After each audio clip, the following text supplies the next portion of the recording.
Every account with us has what's called a cPanel, and in the cPanel is where you will find the ability to set up email accounts or forward email accounts, or actually even go and view your webmail. So I'm going to show you how to set up an email account, and if we click here, we can see that we can create a new email account, and we can add a password. We can either use this password generator, which is a good idea, creates very complex passwords, which is always important to keep your email secure, and you want to copy it before you use it, because it'll turn into those dots and you won't know what it is. Then we create an account, and that account actually already exists. I'm going to actually delete that account so I can show you how to set it up.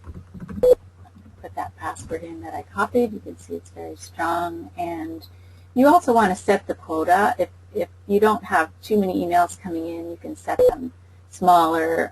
The default is 250, but you don't necessarily have to set it at that if you're not going to be using that account for lots of email. If you are, just leave it at 250 and create an account. Now we have an account set up here called Test. So in order to set that up in my Outlook, I would come over to Outlook and I would go into File and Account Settings.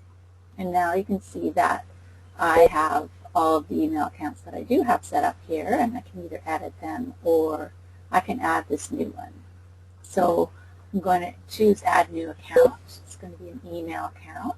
And what I like to do is I just like to manually configure this account as opposed to walk through all the steps, because sometimes I have a couple of settings that I want to do that don't follow into that step-by-step process. So I'm going to choose Manually Configure, and I'm going to do Next.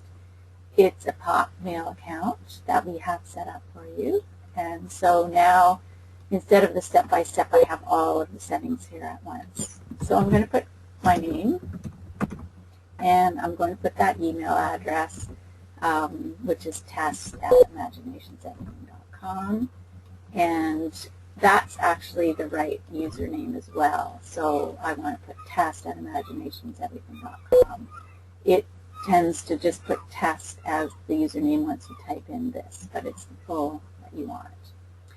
Then the incoming mail server is mail dot, and then your domain name. And my domain name happens to be Imaginations Everything, so that's what I put. But if yours is yourwebsite.com or whatever your URL is that we've set up as the hosted account, it's mail dot and then your domain name.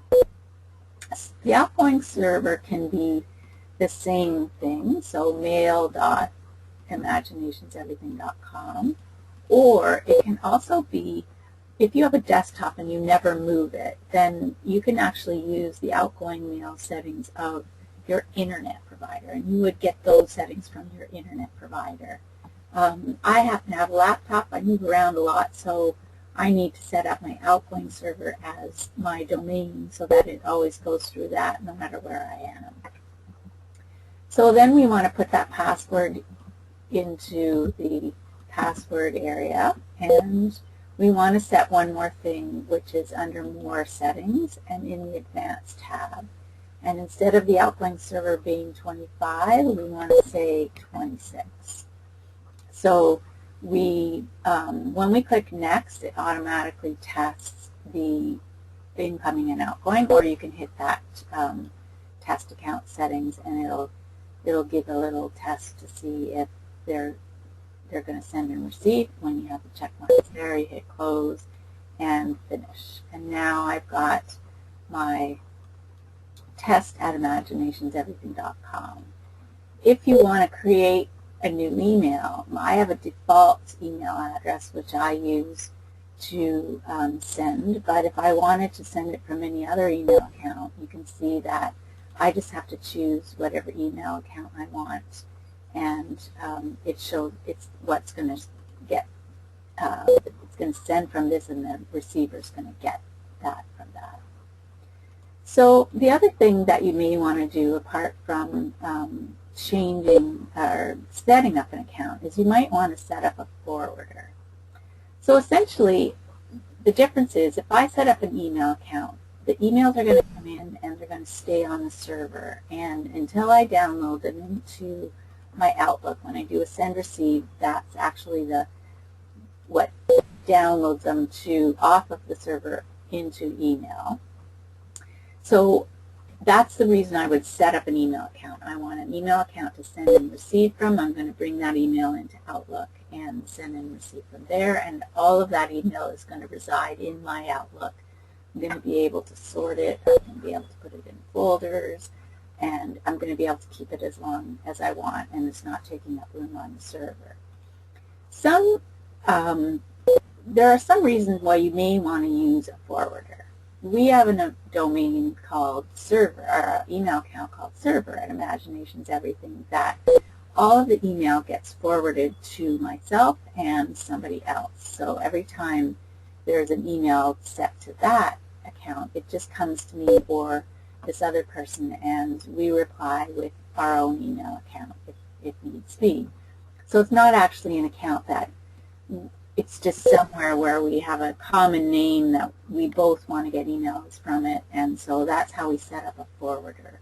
That would be the reason. Another reason would be many people, I just have an email account, Kay Hadley at Imaginations Everything, but my name is Kim, and sometimes people write to Kim at Imaginations Everything, and since I don't have an account set up, I just forward anything to come to Kay Hadley at ImaginationsEverything.com so that I don't miss any of those email accounts. So that would be the reason why you would set up a forwarding as opposed to an actual email account. You don't want to set up an email account that you never download to Outlook, because it'll just build and build on the server, and that's not what you want to do.